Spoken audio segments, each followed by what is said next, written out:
Lovelies! Welcome back to my channel. I hope you are all having an awesome day, night, whatever it may be while you're watching this.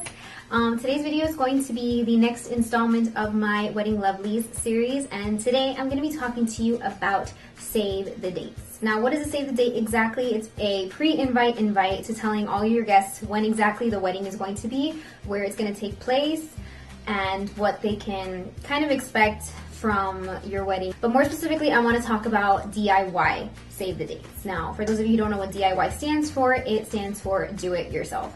Now, I definitely, in terms of planning my wedding, there's a lot of things that I knew that I could just do myself. And case in point, the very first thing that I did myself was the save the dates, amongst other things from then until this point. Personally, before I started doing any DIY things, I started learning a lot of things on Photoshop, just thanks to tutorials online. So I decided to go ahead and start trying out things on Photoshop because I figure why not just be able to do it myself. One because it's cost efficient, it's gonna save me money, and then you have complete creative control. And I was just very, very happy that I found a design that I was inspired by online, and I was like, you know what, I can do that myself as opposed to paying somebody to do it for me, and it ends up being more expensive, especially for the save the dates when I really did not want to spend a lot of money on save the dates, because again, I'd rather spend a little bit more money on invitations just because it's the more formal thing. But for the save the dates, like honestly, like at the end of the day, after all is said and done, these things are just gonna end up going bye-bye.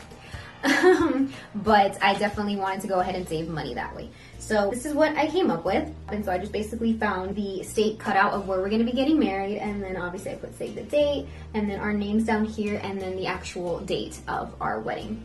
And then the very back, I decided to go ahead and make it, again, look like a postcard. So here's where the addresses would go, the postage stamp would go right here, and then it's got information here as to where it's going to be, and then for any more details or anything like that, to please visit our wedding website. And then of course the invitation is to follow.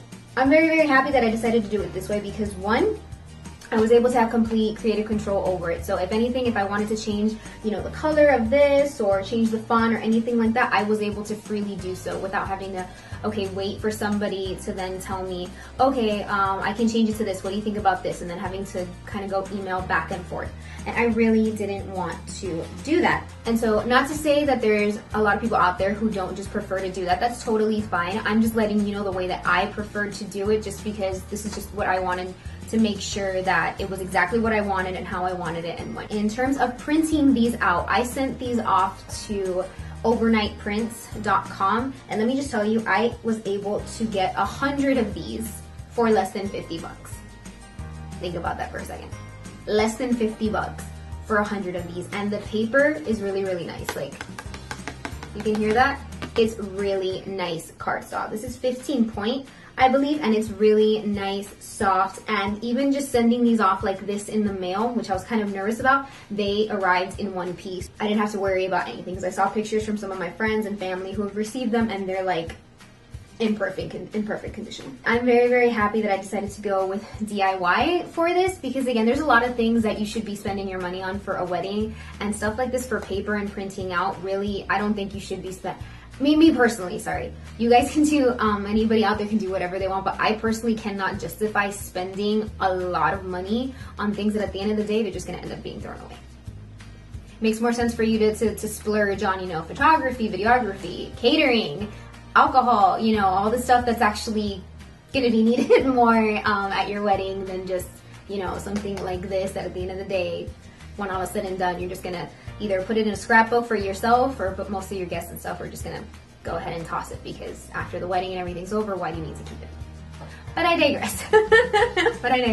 I decided to go with a postcard type for our save the date because I honestly did not want to use any of our engagement photos or anything in them. Not to say that those aren't pretty, because I've seen really pretty ones, but I figure it's already going to be all about my fiance and I don't want it to become redundant and for people to get sick of our faces.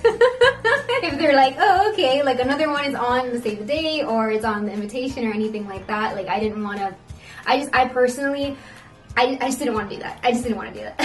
And I think like this, it's still something really, really cute, and it shows, what state we're getting married in. So I definitely am very happy I went with what I did because it's unique, it's creative, it's something that I wanted to do and have it be completely different from anybody else. Feel free to take inspiration from here and there, that's totally fine. But don't just make it like all the other cookie cutter weddings that you've seen. At least me personally, I didn't want our wedding to be anything like anybody else's because not everybody's the same and we all have our different tastes and likes.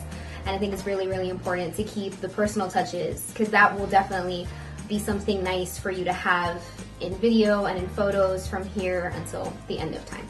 So that's it for this video, guys. I hope you all enjoyed it and were able to gain some insight into some save the dates and definitely DIY. I will definitely be bringing some other things for my Wedding Lovely series about DIYing that I'm going to be talking about later on. But I really hope you guys enjoyed it, and I will definitely make sure to put the overnight prints link down below so that if any of you are interested in using them for not necessarily things for weddings, but they have a ton of other services that they offer, and they're not only are they incredibly inexpensive, but they're super quick when it comes to their shipping. And if there's ever an issue with how things are coming out or the sizing looks wrong or anything when you input your own design, the people who work there during in chat and customer service are fantastic.